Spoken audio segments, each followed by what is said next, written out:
It's just me, guys. Hi. I'm waving at all my people watching on YouTube, and I'm saying hello to all my podcast listeners. And yeah, this is going to be a really good episode. Let me get my notes here. You just have me, myself, and I today. And I am going to share with you what this pod is going to be about. So, yeah, episode 48. Here we go. On today's episode, I'm going to sit with you and talk about a few things. Recently, I shared a post on my Instagram at KylaCT, and I reached out to all of you. I wanted to be of support to any bereaved parents, grieving people. And I said, what do you need? I basically said, what do you need? And I'm going to go through, I basically wanted to make that post a toolkit for the grieving person with supports in the comments mentioned. And I'm going to go through those. I'm going to read some of those to you today.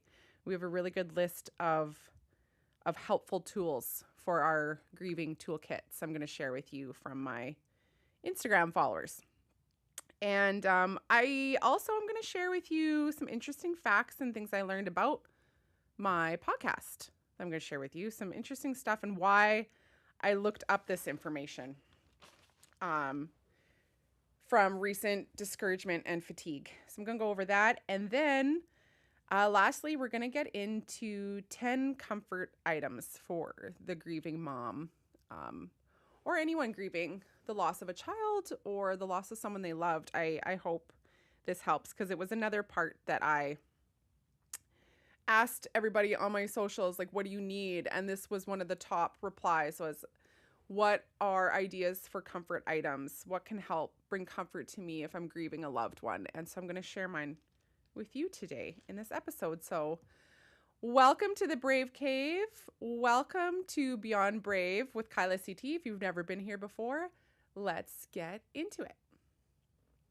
Okay, little note, little foreshadowing here.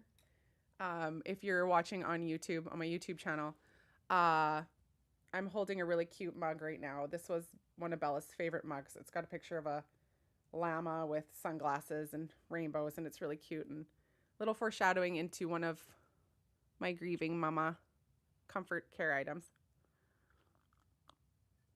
But beside me, I also brought down, I'm smart this time because I love sipping on something warm. I don't care if it's minus 30 or plus 30. I need something warm to drink. And I have my little mug heater beside me. So it's one of those ones that plugs in, and every time you set your mug down on it, it keeps your coffee or your drink hot. It was a gift to me that I received a while ago, and I'm really thankful for it. So I'm using that on my solo episode with all of you here on this comfort chair talk with Kyla. I was trying to do an alliteration there, but I'm not really sure that got anywhere. Anyways, okay. So I'm gonna first talk to you about so recently I literally just posted this on my Instagram story. I said I'm gonna crawl out of my grief hole today and I'm gonna record an episode. And then side note, I also mentioned on there like a little poll. I have a little poll and I was like, can you relate to this basically? And then also if you have an immature mind, you'd prefer I say grief cave versus grief hole. Okay. Anyways, I haven't recorded in like 2-3 weeks. So since I had medical mom Kennedy on here in a 2-part series, and we talked about her brave little sweet little gorgeous little Huxley and her recent second bone marrow transplant. So that's episode 47, 2-part episode. I chat with Kennedy and we text, and I follow her on TikTok, and I fell in love with her when all of my TikTok followers were like, you need to take a look at Huxley. She's got so many similarities to Bella. And she just heals my heart is what I say about Huxley. She heals my heart. So I haven't recorded since then. So it's been a few weeks and I've just been feeling really fatigued and discouraged. And so I did something today to help with that discouragement. I was like, you know what? I'm not just like, I was just like, really, how many people even listen? Right? Like, I know I have my listeners on Spotify. I think that's my primary area that my podcast is on. I have it on, we're on Apple Podcasts and we're on my YouTube channel, Bella Brave. And I was just really feeling discouraged, like just stupid thoughts, like who really cares? Who really listens? I don't have the energy for this. And I just go back and forth between, well, I'm just in a heavy grief season. I need to give myself rest. But at the same time, I feel lazy and I don't feel like I'm honoring my Bella the way I should be. But then I go back and forth. I'm like, no, you need to rest. If you're grieving, it's physically difficult a lot of the times, mentally extremely difficult. And on top of all that, there's, the history of PTSD and all that stuff that my body is still recovering from 10 plus years in hospital and all that caused. And I need to be mindful of that. Anyways, I literally go back and forth and it just tires me out even more between giving myself peace, protecting my peace, giving myself rest, and finding the strength and the energy to carry on my daughter's legacy. And so I was really just kind of feeling discouraged about my podcast lately. And I was like, who even really cares? Who even really listens? Is this worth my energy and my time? And I'm like, no, I don't want to be one of those cop-outs. This is important. There is people out there that need this support. This is a form of support for the grieving person. This is a form of support for kiddos and families and medical families that have no choice but to brave on through life. And I'm just going to pause for a minute and have my coffee here so I don't start crying all over the microphone. And I was like, okay, Kyla, like snap out of it. This is purposeful. This is useful. This is what you're meant to do. This is helpful. And so I was like, you know what? Let's just take a look at the numbers. I really need to see these numbers. And so this is kind of how this came up this morning. And I figured out, I did some deep dive digging into my Spotify. So for Beyond Brave on Spotify, Apple Podcasts and YouTube, and just taking a look at like plays per episode, right? And I found out some really interesting things. So like when you, and it differs from platform to platform. And so when I looked at Spotify first, and in the background, I'm using Google, I'm using ChatGPT to kind of figure out, okay, what do I need to be looking at? What does it mean exactly? How do I know what I'm looking at is useful information? And so in Spotify, there is a difference between what they call starts or like plays, and then downloads and streams. So you want to look at the plays. How many times did someone press play on your episode? Because that's your true listeners. Downloads and streams can get confusing because it's an inflated number. Because the difference was between 100 and then like 350. So 100 plays on this particular episode or 342. And so the downloads and streams, I found out like that's an inflated number. It's not long enough to be considered an actual play. You need to, like Spotify records like 60 seconds or longer that you listen to it is noted as, okay, you played this episode, you listened to it. Downloads and streams can also mean someone just saved it for later, or the settings in their listening platform just like auto downloaded the episode. It doesn't mean they press play. So I was like, oh, okay, interesting. So I need to remember to specifically look at plays. And I went through all 47 episodes on each platform. And in a nutshell, I found that I looked at like everyone. I even like looked at the ones that Lyle was a part of when I interviewed a medical mom or bereaved mom, interviewed someone, or solo episodes. I looked at all the different numbers. But basically what I found is between all three of these platforms, each episode I air on average gets 400 listens, 400 plays. And so I was like, okay, well, what does that mean? Is that good? Is that bad? Is that in between? Like, thank God it's not nothing. It's not like there's a few episodes where it's like 0 plays. Like, oh, great. Yeah, that's really encouraging. And so I was like, okay, yeah, this is like 400. That's a good number. How good is that number? So I looked into that a little bit more. And I'll read what I found out about that because it really encouraged me. And I was like, okay, all right, we're doing this thing. Um, okay, I looked at the metrics of this, and what does the average of 400 listens per episode mean? And we understand that, putting this into context, and how my numbers compare. So most podcasts actually never reach 300 listeners per episode, and I'm averaging 400. So that right there is like, whoa, what? Really? Because when I looked at this information, I put it into ChatGPT. I looked like through a few different like research platforms on this. I'm like, how do I compare what I'm doing with my podcast? You know, I'm just going into my second year. I only have 47 episodes. I'm new to this. I have a unique topic, and you know, how do I compare? And it said most podcasts never reach 300 listeners per episode. That is really good. The average podcast gets 100 to 150 downloads or listens per episode. Okay, so I'm reaching 300 plus regularly puts my show Beyond Brave roughly in the top 25 to 30% of all podcasts. So hitting 400 listens consistently, especially in a mission-driven niche like mine, is very good. I was like, okay, yes, thank you. Okay. And you don't have to be in the Apple top 100 to be impactful. Like that's not the way it works with podcasts.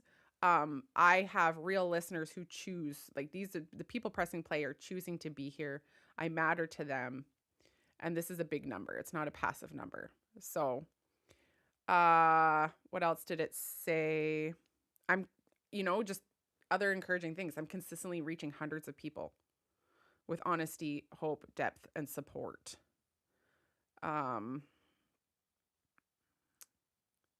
not starting from zero. I'm not invisible. I'm not all the ways that my discouraged outlook was telling me, right? I'm reaching people. I'm building an audience over time. And this is something that matters. And that's just like, okay, I looked at the numbers. I wanted to be very numerical and logistical about this. And so like, if you're watching on YouTube, this is my like number sheet. I'm just showing you, and it's literally a page full of numbers. And because I was like, no, I need to know because I'm discouraged. I need to know the facts. I need to know the truth about this.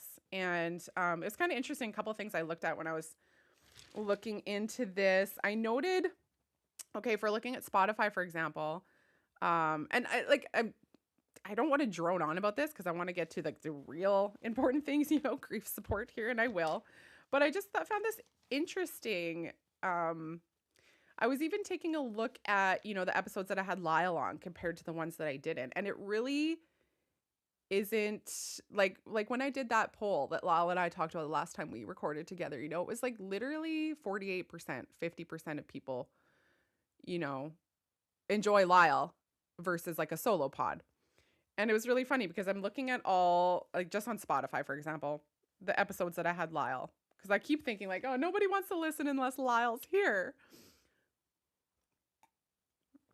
And so I was looking at those numbers specifically, and it's like 230, 300 listens, around like 250, 300 when Lyle's on.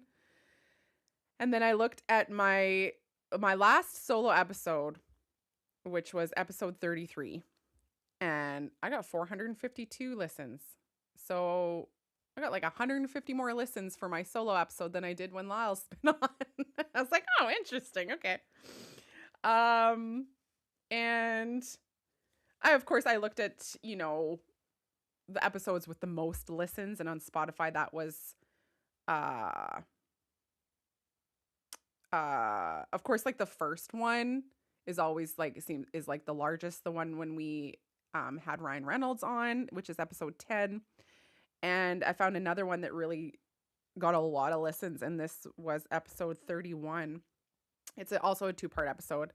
And that's when Lyle and I discussed in a 2-part episode about how we were 1 year after losing Bella.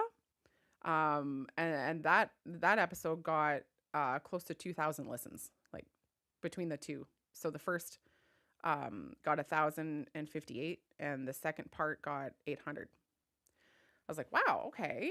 So, like that's important to you. What Lyle and I have to say, stories about our Bella. And then I looked at like specifically on Spotify again. I was like, okay, starting with episode 1, 5,294 plays or listens. Then we go down episode 10 with Ryan, 1,500. Then we go down a little bit more, by episode 16, we're at about the average of like 750 listens. And then after episode 29, we average between 500 to 300 plays per episode just on Spotify. I was like, okay, that's encouraging. Those are really encouraging. Like, of course, things are going to average out over the years. But then to go back to knowing, oh, okay, I still, between all 3 platforms, am averaging 400 listens per episode. That is significant. That is significant. That is not something to be discouraged about. And so I just kind of felt better going into this. And I wanted to share that with all of you. I just kind of, like patting myself on the back a little bit. Patting myself on the back moment. And yeah. And then just to end this portion of the pod, I wanted to ask and I don't want to say this was connected to my discouragement, but I was just like feeling it really difficult to putting in the energy to asking bereaved moms, medical moms to come on my podcast and allow me to talk with them, interview them and share their story. And as impactful as that is, I just felt a real like this takes a lot out of me to find them. I was going to say hunt them down, but like find them and just like put the question out there because they're not going to come to me. They have enough on their plate. They're not going to be like, oh, I need to be on Beyond Brave. So it was tiresome. And I was like, I don't want to keep bugging these moms. And I'd rather them come to me. I don't want to keep bugging them, but also if I don't put it out there that I really want to invite them on here to help share their story, they might not realize that I'm still doing that. So I just want to invite anyone listening out there, if you want to be a part of my Brave Mom series on this podcast, please email me. I love comments on YouTube. There, you can put comments on Spotify. I'm not sure about Apple Podcasts, but I know you can comment on my episodes on Spotify and YouTube. But I don't always see those. So if you're listening and you want to be on my podcast, I would love to have you, and especially if you're bereaved or medical mama. And please email me at hello@bella-brave.com. That's my email, and let me know, because I don't want to track you down and bug you. And not everyone sees that on when I put it out there on my Instagram stories. Not everyone sees that because those are only up for 24 hours a day. And then it disappears. So yeah, email me. hello@bella-brave.com. I would love to have you on here if you want to be. So yeah. All right, moving on to the next segment of this episode. I recently, well, maybe not recently. I've also been like kind of a little bit like on social media less. It's just been really fatiguing. I just find it fatiguing. Is that even a word? When I don't have energy, I'm not on social media. I'm finding it harder and harder to post and share. And so I've just been more protective of my energy. And that's what I want to call it. I don't want to call it laziness because I don't want to call myself lazy. I'm not lazy. I am in a heavy season of grief after losing my daughter, and I need to respect that. That's basically how I put it. So see, like I'm so no, it's not the week of my period or even before. This is grief, okay? So lots of things can easily make you cry. And so I'm just gonna sip my coffee until these tears kind of subside.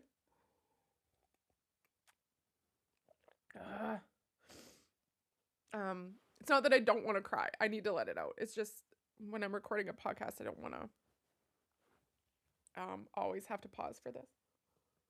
So anyways, all right. February 7th, I created a post on Instagram. I was again, before that, feeling just like, what is the point?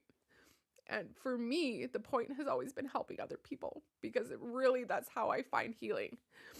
And so I put a story out there on my Instagram that also reaches my Facebook. And so I go from there, and I just said, hey, what do you need? Like, to all my like followers and listeners and everybody on my socials, I'm like, what do you need? I don't want to post again unless I'm giving you something you need. Because yes, I'm going to have lots of posts that are beautiful memories of my Bella and just like soothe my soul. But in that mix, I want to be a part of social media that provides support. I want to use my platforms to help other people, because that's how I find healing and comfort in this life. And so I just was like, okay, what do you guys need? Because I don't really feel like posting anything unless it's something you need. And I got a lot of information back from what you all need. And so I created a post on that. And I'm going to read that to you. And in a nutshell, when I put this post out, when I put this, like, what do you need post out, the replies I got were heavy, heavy, heavy in grief support. A lot of it was, we need more beautiful Bella memories, you know? So I shared a video of her dancing by, when we were camping. She loved camping. And so we put on one of her favorite songs, which was Gummy Bear. And she was dancing and just like in a happy moment. And you know how Google Photos brings up memories. And this was just a memory that came across my Google Photos that week. And I was like, this is beautiful. I love this memory. I want to share it. And then in that caption, I gave insight into, you know, what you guys are asking for, and then asked everyone to make this a grief support toolkit post.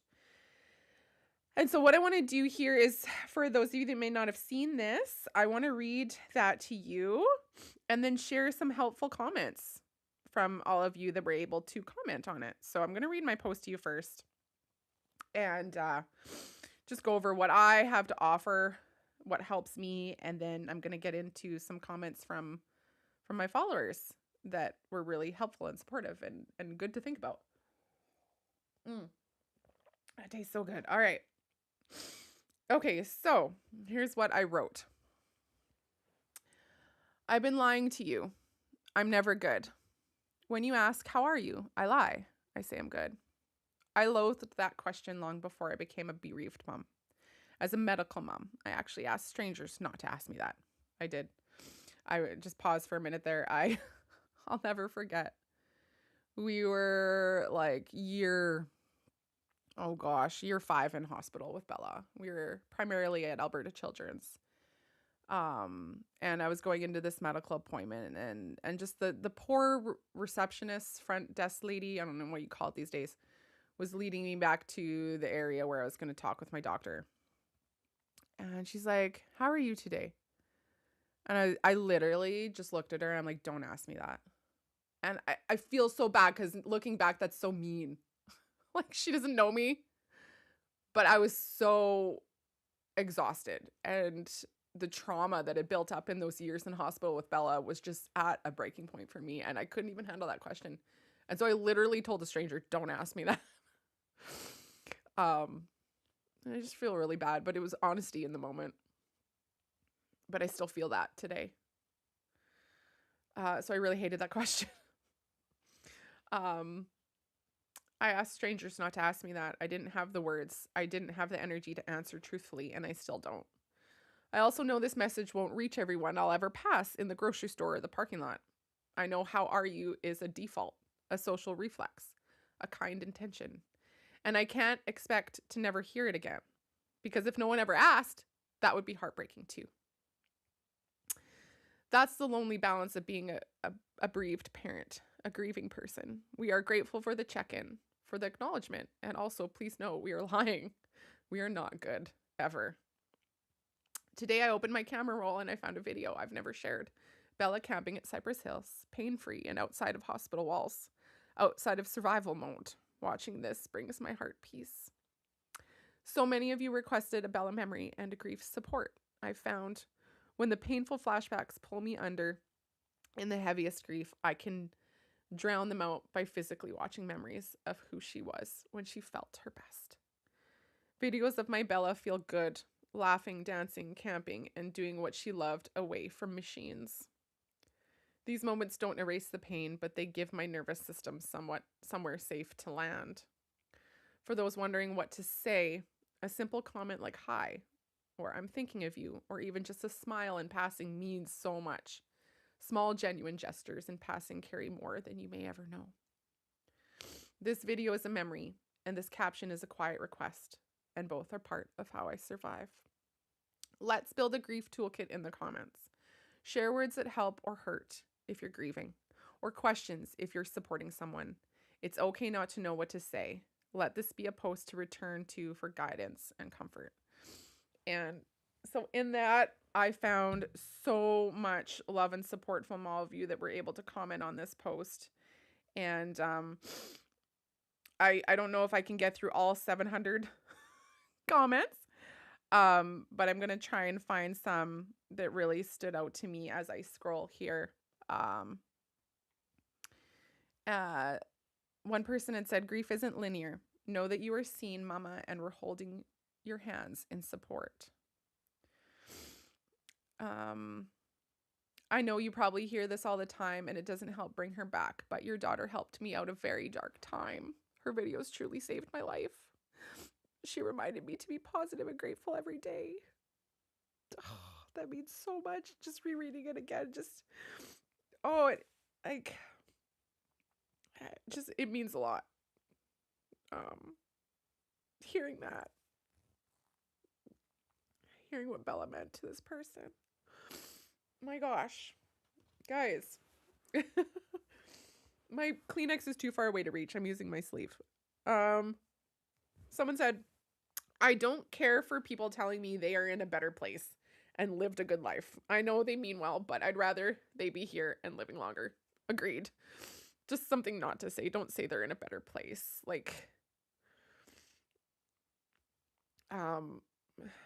No, because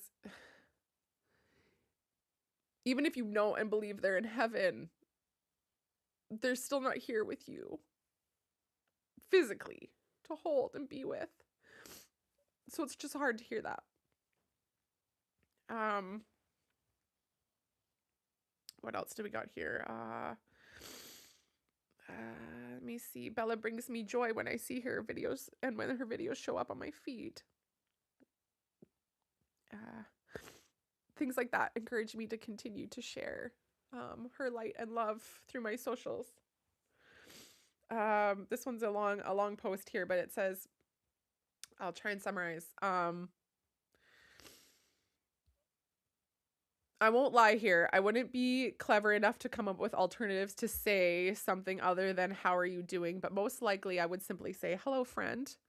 I think I agree because how are you? I've always thought of it as we're so drenched and weighted from grief or trauma that just simply asking a question requires a response. So requires an answer, requires energy. And sometimes we just do not even have an ounce for that. So just don't ask a question.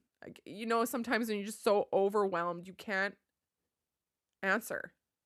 That's a big one for me when I'm overwhelmed. And Lyle will tell you this, when I'm overwhelmed, I can't put words together. I've said that before.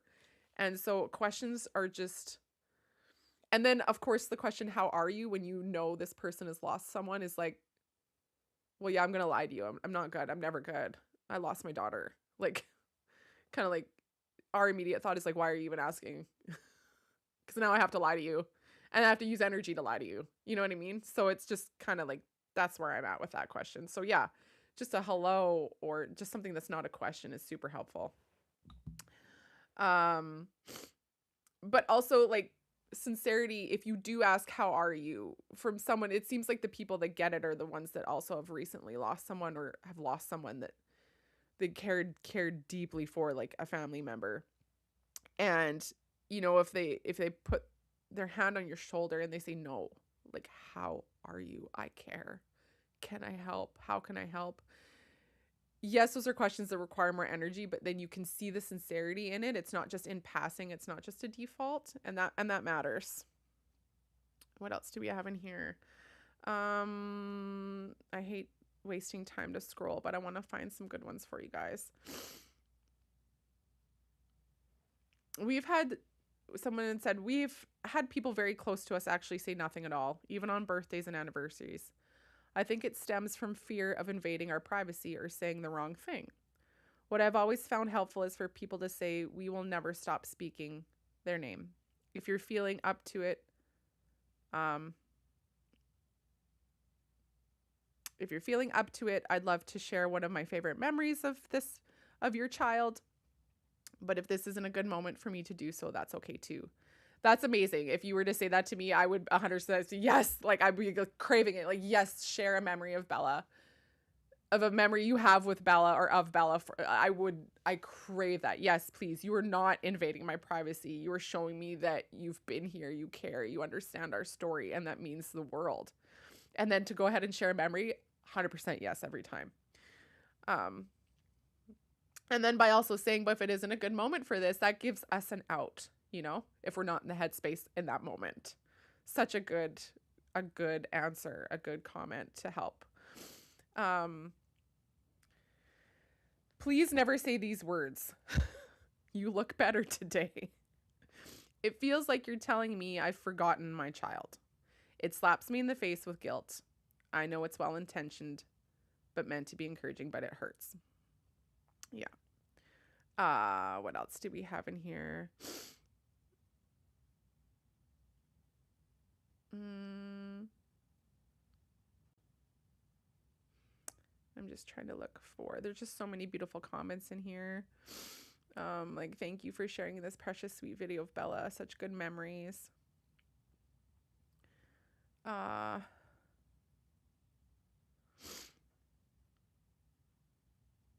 me see. Lots of you are telling really good stories. And some of them I'm just like, oh, these might be a little bit too personal to share, but you can always reference this post. I titled it, What Do I Say? And it's the most recent post on my Instagram if you want to go take a look. Someone had wrote, I met Bella on a news segment via the news. It was an instant follow. She inspired me when I was about to start cancer treatment. If Bella could do all she did, so could I. Thank you for sharing her story. Oh, that is, yeah, that's what it's all about, right? Like, yeah.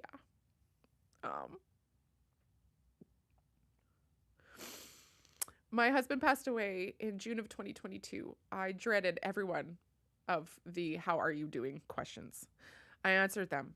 I am good. But I was far from good. Even today, I struggle with the loss of my person. Hugs to you and your family. Yeah, see, this is, it's good that we can connect and understand each other through this. And so I'm really thankful for everybody's input on this topic. I want to find one more really good toolkit comment for us grieving people. There's like 700 comments here, guys, so it's kind of hard to scroll through. Oh, okay, here we go. One easy sentence. Tell me about them. I lost my brother 8 years ago, and I love when people ask me about him. Yeah, absolutely. Yeah. One of the things that helps encourage me is for someone to look into my eyes and say, I see you, and I'm always a safe place for you to be real. Plus a good hug. Aw, that is definitely 100% helpful.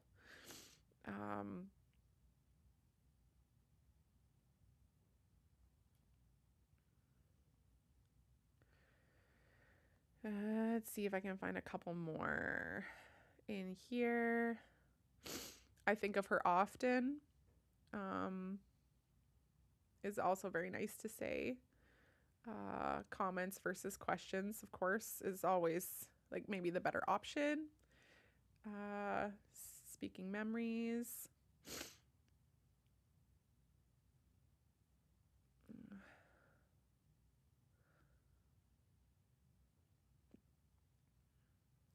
Thank you, Kyla, for sharing this video. The smile, the energy, you can see the happiness in Bella's face. This sends us a happy surge to me and makes my heart smile. I'm selfishly admitting it's exactly what I needed. Sending you love. Thank you. Oh my goodness. Okay, then I'm gonna scroll all the way. You don't have to be okay. You don't have to be anything. You will never be the same. I understand, but you know not everyone gets it. You need to stop listening to the ones that don't get it. I know it's hard, but you be you, and if people don't get it, if you tell them to move on and leave you alone with all their empty words, because that is not help and understanding. I wish you strength. Some helpful insight in that comment. And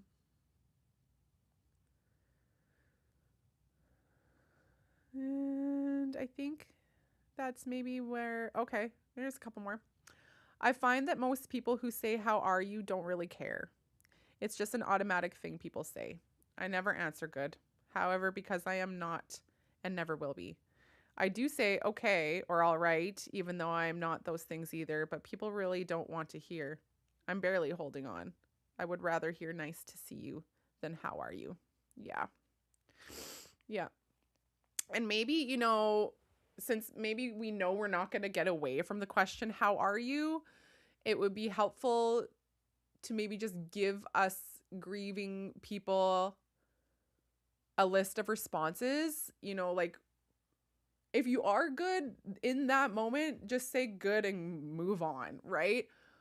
If you're really heavy and you're surprised that you even made it out of the house and someone asks you, "How are you?" You could say, "Not great, but thank you for asking. Thank you for checking in." You know? And then that gives you a chance to be honest. And, it gives that person asking kind of a quick, like, reality check. Like, yeah, maybe don't use that as a default if you really care, you know? Okay, I'm going to stop there for a minute and share a video with you that I saved. And I wanted to do this a lot more lately. I'll find a couple. I did this the last episode with Lyle. I shared a real beautiful, either if it's a video or something I find on socials that's impactful. And I've been saving a lot of posts lately. Like, I've just found it helpful to scroll and save, whether it's quotes or posts or useful information that help me where I'm at, and I'll save them. And so I just want to share that with you. And sometimes it's just like, that's what I need. I need to read. I need to understand. I need to look for something that helps me and not always tell myself I have to be the one creating and sharing this information. Sometimes I just need to consume it. Okay, so, and then we're going to get into the griever's comfort items. Okay? And I have lots for that. But first, I want to share this with you. And it's going to be a video that I'm going to play. And it's Darren Sugiyama, I believe. And he has a grief tip number 14 about asking them, "How are you holding up?" So this ties right into what we were just talking about. So I'm going to share that with you guys right now.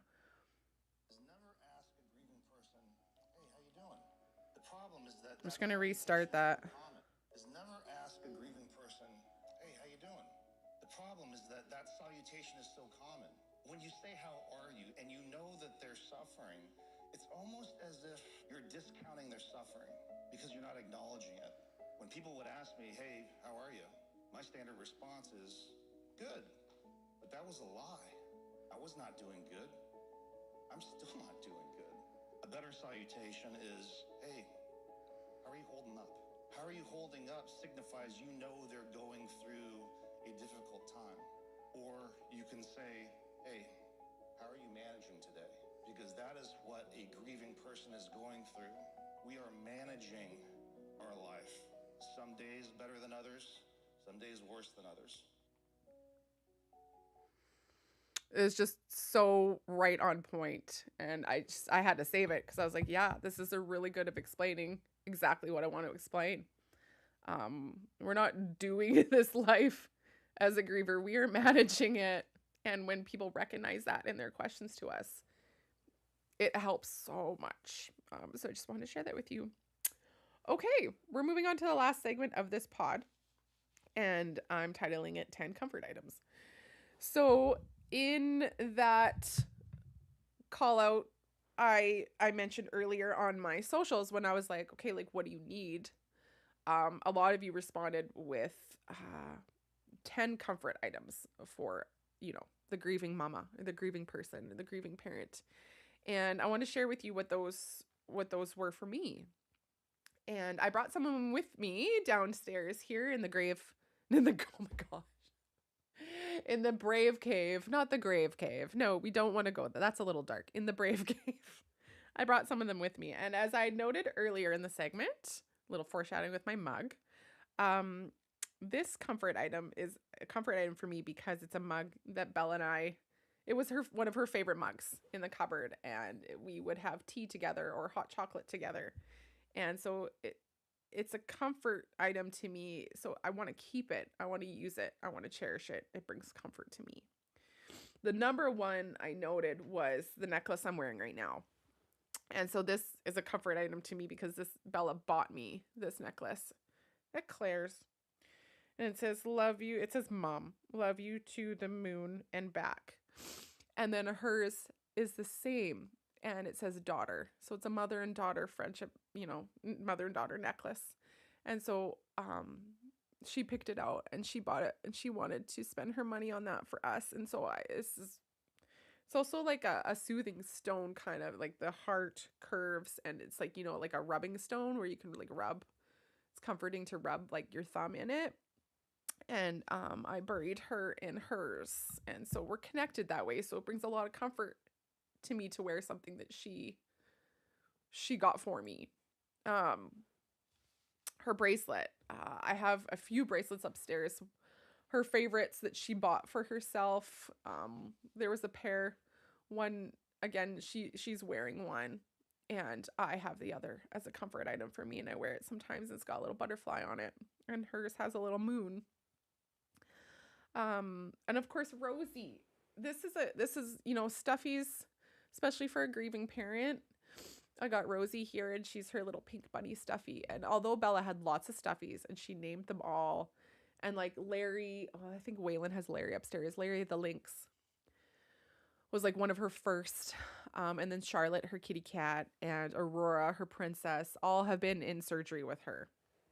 And these are comfort items for her in hospital. And so we kept Rosie as a comfort item for us. And so, we bring Rosie on trips, and it means a lot because Bella hugged her so much in her life. And so I've seen a couple other like friends that I know who have lost their kiddos, and they do the same. It's a comfort item in a sense that it's something tangible you can bring with you when you go places, when you travel, so you can feel like you're also bringing your loved one with you. And it just matters a lot in that sense. And my microphone is falling. Okay, come on. Stay with me here, Mike. Okay. Her room. I wrote this down. Her room. Her room is such a comfort to me because it's where I feel most comfortable talking to her. When I want to sit down and just say something to my daughter in heaven. And her room is that comfort for me. She designed her room. The Brave Spaces crew did a room makeover before she had to go to hospital the last time. And so every part of that room is her design. And everything in there is what she loved and brought her happiness. And so it's really a form of comfort for me too, just being in there and talking to her. And if you are also watching on YouTube, you'll notice that on my Beyond Brave sign behind me, I have one of Bella's sweaters hanging up there. And so this sweater in particular is like a comfort item, and it means a lot to me. I have not washed it because it was the last sweater that Bella wore at home. And when we came home from Toronto without her, this was laying beside her Barbie house. And so she wore it the last time she was playing at home. And it's special because she picked it out. We went to a horse jumping show with friends. It was kind of like a stockade show. What do you call those, like, big events in Toronto? We went with a couple friends and they had lots of items for sale and we were like shopping, of course. And so she picked this out. It's like a knitted made in Peru zip up sweater, and beautiful, like light blue, pink, purple, like all of her favorite colors on it.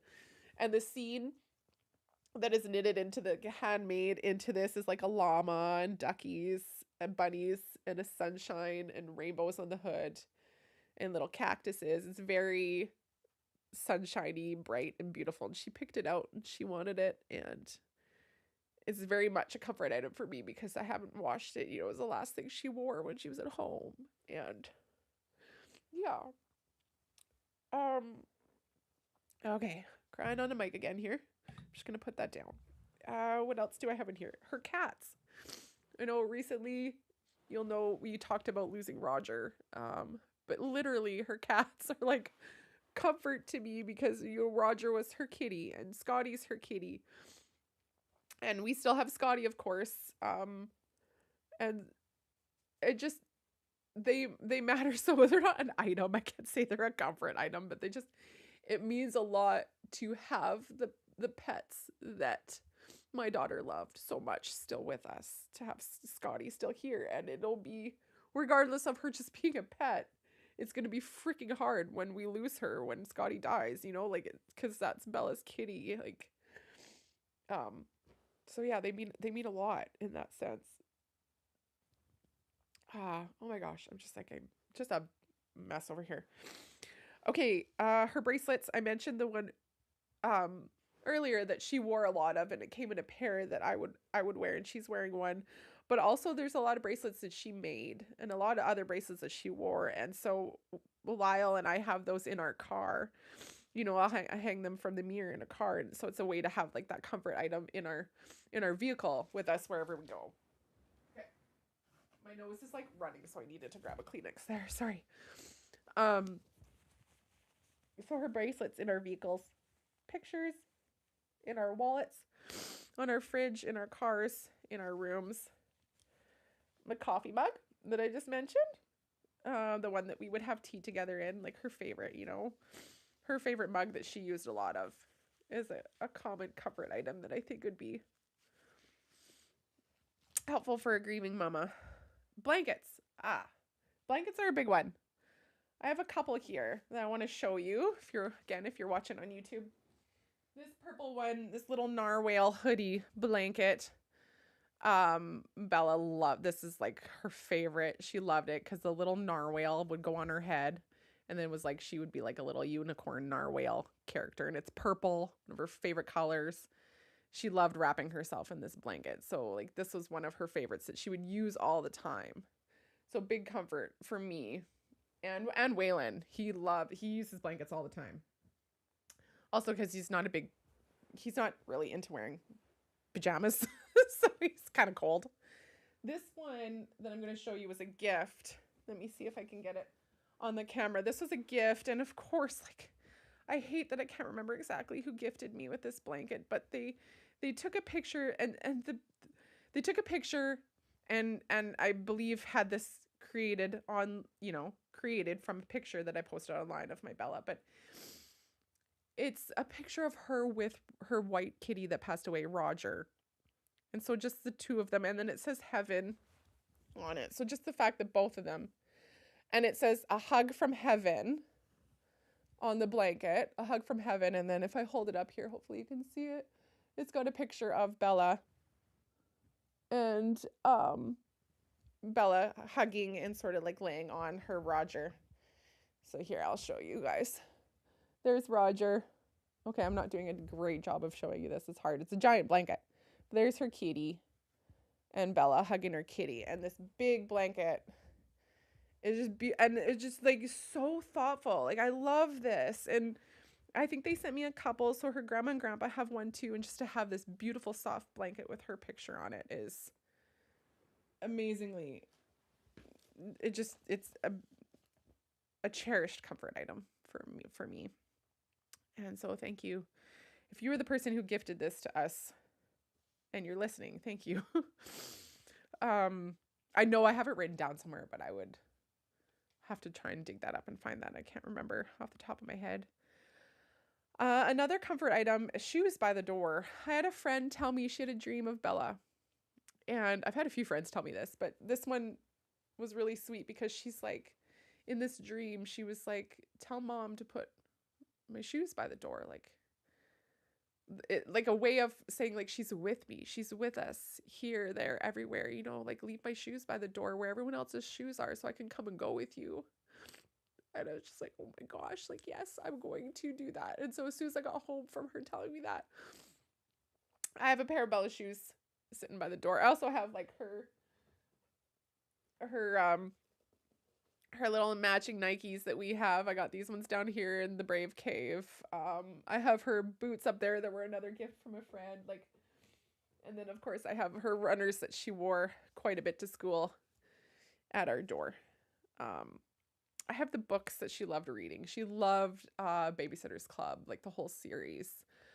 There's a couple other ones she really loved, but I have those out in her room. Just tangible things that she used a lot of, things that I can touch and just out and available for me to hold matters a lot and is a big comfort for me.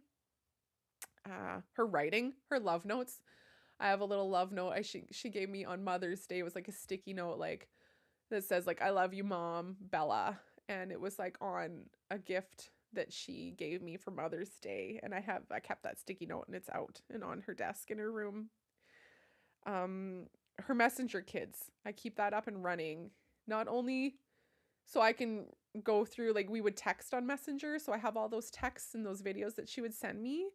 But also I when Bella first passed away, I left her messenger kids running so that she has a lot of her cousins and her family and her friends on there that she would talk to so much when she was in hospital, because it was a way she could talk to them and visit with them, FaceTime with them or chat with them. And I put a message out there for all of her friends and family on her messenger kids, and I was like, please continue to use this as a way, like if you want to ever just talk to her or send her a message to heaven. And I wanted them to be able to have that, to do that. And so I keep her messenger kids going for that reason. And now I lost my Kleenex. I'm gonna grab another one. Okay, and lastly, I have something that Lyle and Waylon and I do every time we sit down to eat supper together, and that is that we don't set like we how a lot of people have their spots when they sit down to supper, right? And so like there's where Lyle would sit, Waylon, Bella's spot, and my spot. And so we found it really, really hard to leave her spot open. And we wouldn't just set placement for her. We actually just switched it so that I would sit in her spot so it wouldn't be the empty chair of where she was always sitting when we would sit down to eat as a family. And hold on, Lyle's text. Oh my gosh, Kate. 7 notification. I'm just recording a podcast right now. Yes. Sorry, Lyle's like planning Waylon's golf lesson, and so I just needed to respond so he could book it. And yeah, so a big comfort for us as a family is I now sit in Bella's spot at the table, so it doesn't feel as empty, it doesn't feel as harsh, that she's not there where she would always sit, and it matters a lot to Waylon, Lyle, and me, of course. So yeah, that's just something we do to help, brings a little bit of comfort to us. And yeah, so that's it for today, this episode. And as I like wipe my face and my eyes and my tears, I really hope that everything I shared today kind of helps you out, of course. And yeah, thanks for being here, thanks for listening. And I'm gonna just one more reminder before I let you go. If you're someone who wants to share your story as a medical mom or bereaved mom or dad, I would love to hear about your kiddo. I would love to share their story and your brave story. And yeah, if that's something that is meaningful to you, please email me hello at bella-brave.com, and I would love to have you. I'd love to have you on here. And I know our listeners would find a lot of helpful support and understanding and healing in hearing your story too. So yeah, please reach out. And thanks again for all of you that listen. Please take care and always, always stay brave.